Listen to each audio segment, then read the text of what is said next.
everyone, welcome back to my channel. This is Heidi from My Reading Life, and I'm here today to film a review of a book I read in February, and that is The Home Place, Memoirs of a Colored Man's Love Affair with Nature by J. Drew Lanham.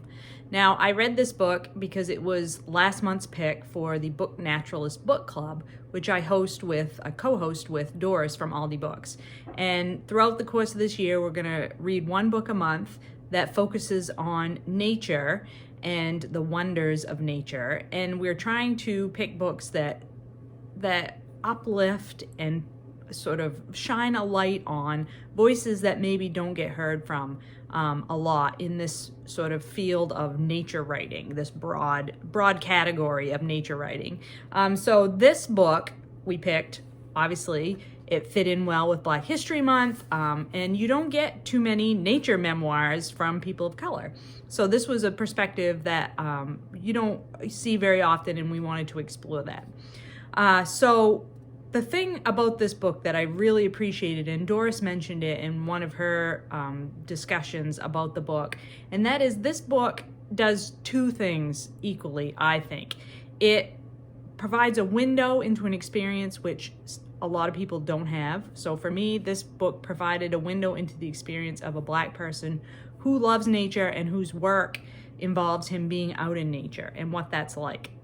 And then it also provides a mirror reflecting back experiences and thinking that I have as well as the author. And I think that this book does both things really, really well. And I love that. I love this book for that purpose. So J. Drew Lanham, obviously Black man, he grew up in South Carolina on a farm. His parents were both educators, but they also were farmers. They grew their own food, and they were very much, they weren't wealthy people, so having the farm was essential to their family survival on top of their jobs as educators. So they were pivotal people in Lanham's life.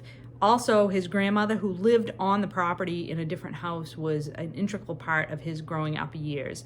And so he tells stories about them and their influence on his life and how he was raised and and how that impacted his thinking about the world. And those were the parts that gave me a window into a life that I've never lived and will never live. And then in the end of the book, he reflects on his ancestry as well, as his ancestors were enslaved people who were brought here from Africa against their will, and his trying to sort of track down different people who may or may not have been a member of his family, what that meant to him, the different properties from his maternal and paternal lines, what those properties mean to him. Again, giving me a window into an experience that is not my own. Thought they were really well done. And I wanted to share with you a couple of quotes from the book that reflect sort of this window property of the book. So in one essay, this book is all sort of short essays in its makeup that all sort of tie together. So in this one essay called Little Brown Icarus, he is describing his love affair with flight. And one of the things that he was really obsessed with was, the Black pilots that flew during World War II, the Tuskegee Airmen. And he really he really details his thoughts about those and how much that meant to him, but also describing the racial inequalities that these heroes of World War II had to face. And so this is a quote about the Tuskegee Airmen. "I can't look at a red-tailed hawk aloft on a thermal and not think of those heroes who came before. Maybe some of them were inspired by feathered flying things like I was. Even the airmen's enemies, fighting for a supposed super race, marveled at the colored flyers, calling them blackbird men." Just so many evocative phrases like that in this book that I really, really loved. Another one that I wanted to share with you, he talks a lot about what it's like to be a person of color trying to conduct field work in the sciences. His field of interest is ornithology. He's a bird person, so he does a lot of field work relating to birding and identification of birds and different field work around birds. And he runs into a lot of people that don't think he should be out there in the wild at any particular time. And so he talks a lot about that experience and what that's like for him. And this quote just really resonated with me as so important for us all to understand. The wild things and places belong to all of us. So while I can't fix the bigger problems of race in the United States, can't suggest a means by which I and others like me will always feel safe, I can prescribe a solution in my own small corner. Get more people of color out there. Turn oddities into commonplace. And I just think, yes, we need to be encouraging people of all colors to enter the science fields and to get out there and do field work. We need to normalize that and make that something that is just commonplace every day. Like, shouldn't ever be anything that anybody blinks an eye at, is what color your skin is when you're out conducting science and field research, or just out looking at birds or looking at butterflies or taking a hike or swimming in a river or whatever. Like, it just should not be. We need to normalize that. And so he does a really good job of giving me a window into his experiences and making me empathize with the things that he's had to go through as a Black scientist. And then he also talks, he provides a mirror, into experiences and thoughts and feelings that I have also have as a person who loves nature and who works in the science field. He talks a lot about conservation and conservation ethics and the need to balance the preservation of resources with the use of resources. The fact that we as humans are part of nature and we need to be able to use nature in some ways, like not in an extractive or exploitive way, but just in a way that recognizes how much we love aspects of nature, but how much we depend on those aspects of nature as well to build a full life. And so I marked a few passages that really spoke to me, particularly that I wanted to share with you.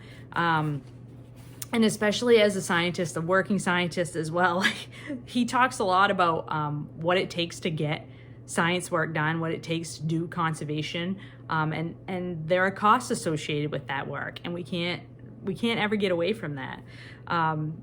He says, this is in the essay Jawbone, I learned that saving things required real money as well as management theory that was tested and retested. I discovered that hunters' guns, ammunition, bows, arrows, and licenses all fed cash back into conservation coffers. I learned that most of the camouflage-wearing gun-toters were ethical people doing something practical for conservation. In the long run, they saved more lives than they took. The sense of it won me over. And I think that's a really important perspective because it is extremely true that there is a push-pull relationship between conservationists and hunter-gatherers, and that a lot of the work that we do as scientists in the field of natural resources management is funded through the activities of hunters or of fishermen. And it's all those fees and all that licensing costs and the gear that has to get purchased, all the stuff like that, the duck stamps that have to get bought, that feed money back into the budgets in order for us to do the science. And I don't think you can discount that. And you can't if you're serious about doing science, you can't discount that entirely. And then just the last thing I want to share with you as far as how well he reflected back to me some of my own thinking about conservation and science is on the very last page of the book. He's talking about sort of pulling it all together, right? And the big picture of all of this.